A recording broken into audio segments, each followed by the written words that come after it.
Allô, moi c'est Soleil, puis elle c'est Balou. Puis on aimerait savoir si... Ben, on aimerait savoir s'il y a du braconnage de requins pour les ailerons au Québec. Soleil et Balou veulent savoir s'il y a du braconnage d'ailerons au Québec. Alors, l'aileronnage, c'est la pratique de sectionner les ailerons et la queue d'un requin qui est toujours vivant avec un couteau et puis de le remettre à l'eau vivant et mortellement blessé. Donc la réponse est non. Cependant, j'ai déjà eu une expérience qui m'a choqué.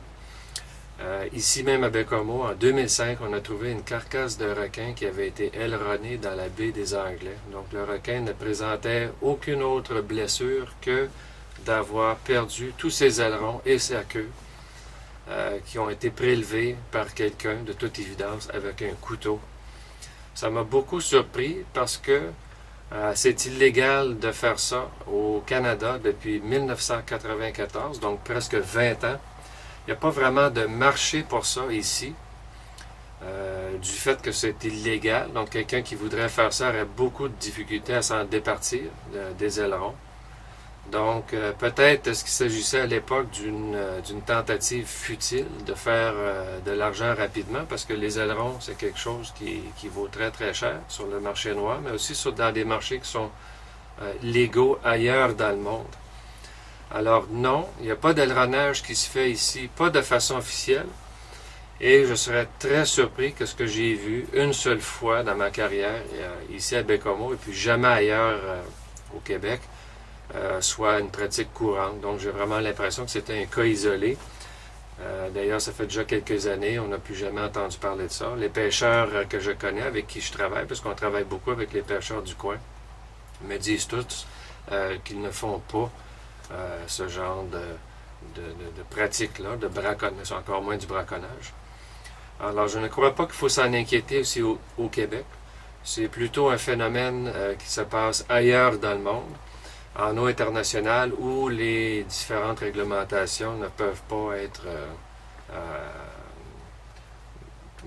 être renforcées. Donc, il n'y a pas quand on est en eau internationale, il n'y a pas de police, il n'y a pas d'agents de pêche qui nous disent ce qu'on peut et ce qu'on ne peut pas faire. Tout est une question de réglementation nationale. Et puis, ici au Canada et au Québec, c'est quelque chose qui est illégal. Donc, je serais très surpris qu'il y ait du braconnage à petite ou à grande échelle, ici même chez nous. Et souhaitons que ce sera aussi le cas bientôt partout dans le monde, parce que les requins, en ce moment, se font carrément exterminer à coût de 100 millions par année, 100 millions d'individus. C'est un taux de pêche qui est insoutenable, qui est absolument pas durable, pour un marché qui est quand même... ou pour des applications qui sont quand même douteuses, sinon questionnables. Le problème n'est pas qu'au niveau de l'approvisionnement, donc c'est pas seulement que les consommateurs qui sont responsables de l'aileronnage, mais aussi il y a toute la chaîne au complet à partir du pêcheur qui le pêche de façon sanctionnée ou légale, jusqu'à l'exportation, un peu sur l'importation, puis la consommation. Donc on ne peut pas blâmer qu'un seul groupe de personnes pour ce problème-là.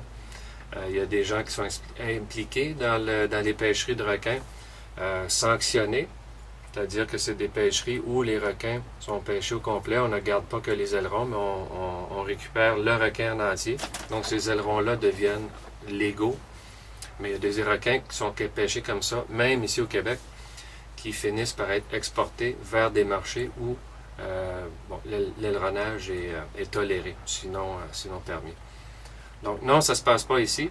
Et puis, avec votre aide, à force d'en parler, tous ensemble, on espère qu'on va pouvoir arriver à faire des compromis avec des gens d'ici, puis d'ailleurs, et puis éventuellement mettre fin à cette pratique-là de l'aileronnage, qu'elle soit illégale ou légale.